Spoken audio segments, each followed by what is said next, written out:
there, Michelle here, and I'm back with another card using Create a Smile products. Today I've started off with the Underwater Love set. I just thought it was so cute, full of lots of different images of under the water kind of critters or animals, and some boats and things like that as well. For my card today I'm using the narwhals. I just thought they were so cute. So I'm inking them both up with some Memento Tuxedo black ink because I'm going to do a bit of Copic colouring in a little while.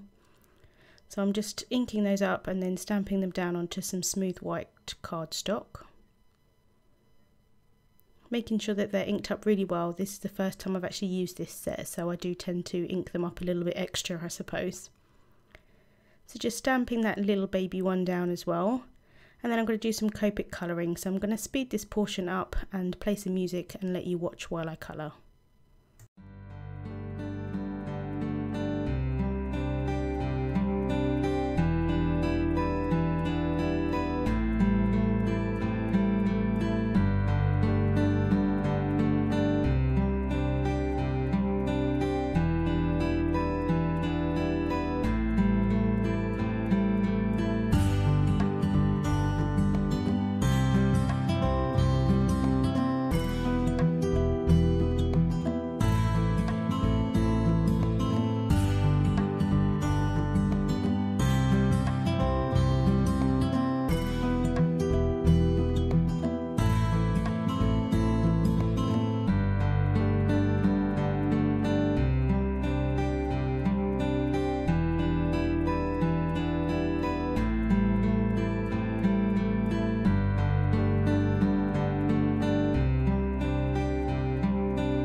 So after I'd finished colouring in the images, I took my Cut-to-Be scissors and I'm just cutting those out, leaving a small white border. And this is what they look like. I just think they look so cute. So now I'm going to work on my card panel, and I wanted to make a kind of a background so like that they look like they're in the sea, but I didn't want to cover the whole entire card panel with a background.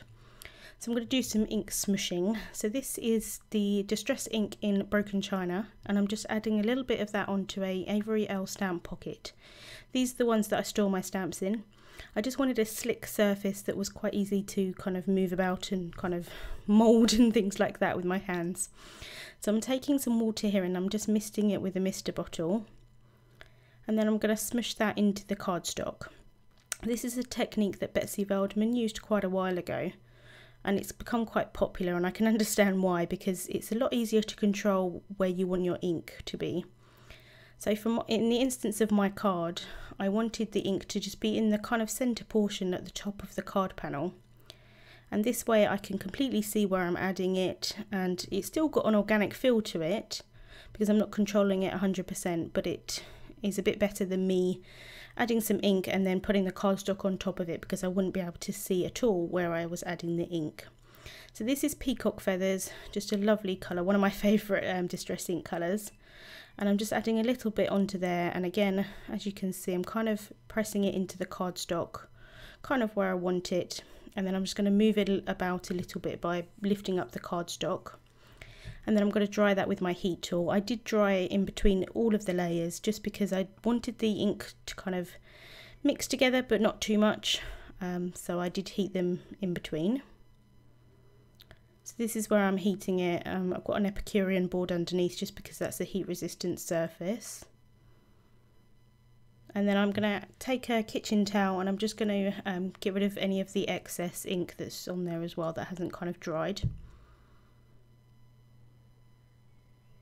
So now I decided I wanted a little bit darker in some spots, just to add a little bit more interest. So this is the Chipped Sapphire colour. And again, I'm going to take a mister bottle, just add a little bit of water onto it. And then I'm going to pounce that into the cardstock again. And where you pick it up, it kind of sometimes kind of leaves a little pool of it, but I quite like that. And then with the little drops that are left, you can kind of just pounce them into the card where you want them. And I quite like that kind of extra control with it as well. So again, I'm going to heat set that, and then kind of take away any of the excess ink again with a little bit of kitchen paper. So that's what it came out like. I do like the effect. It kind of does look like it's kind of a splash of water.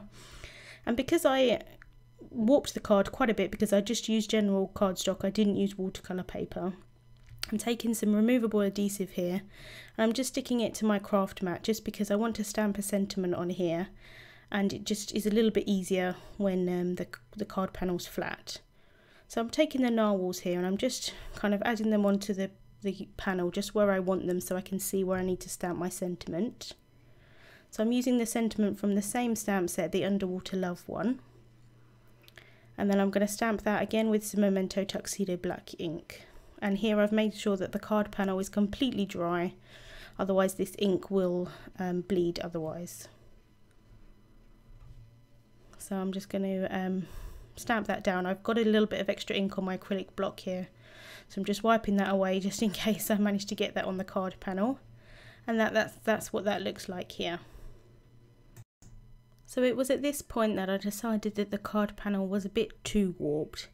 So what I did was I popped it under some books for about half an hour or 40 minutes. It did end up still a bit warped, but it was a little bit better than it was here. So now I'm going to take some Tombow Extreme adhesive, and I'm adding a ton of that onto the back of this panel. I'm going from one end to the other one way, and then I'm going to do the same on the other way, just because I really want the foam that I'm adding onto the back of it to stick really well, so that it kind of flattens out this card panel.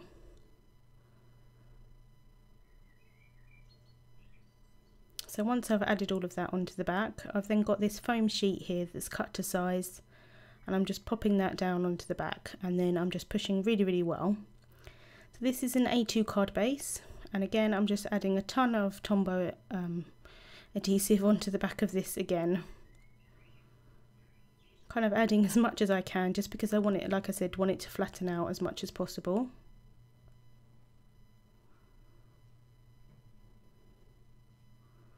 So I'm popping that here onto the card base itself. So now I've got my narwhal images. So I wanted these narwhals to be popped up onto the panel, but not with too much dimension. So I'm using some clear tape here. This is a little bit less dimensional than some of the other foam tapes, and I do quite like it because it's clear as well. So I'm just adding little bits of that onto the back of the narwhals, and then removing the backings with some tweezers, and then I'm placing the older of the narwhals down on the top, and then I'm going to take the backings off of the little baby one as well. This backing is a little bit more difficult to get off than some of the other foam tapes, but that's why I use the tweezers. So just popping the baby on there now as well. So then I wanted to add a little bit of shine to the narwhal's tusks. So I'm going to use my Pico Embellisher here. It gives a little bit of dimension, but not too much compared to like glossy accents. So just getting the top off of this here, and it's got a very fine tip applicator, so you can get into those small little areas. So I'm just adding a little bit onto there.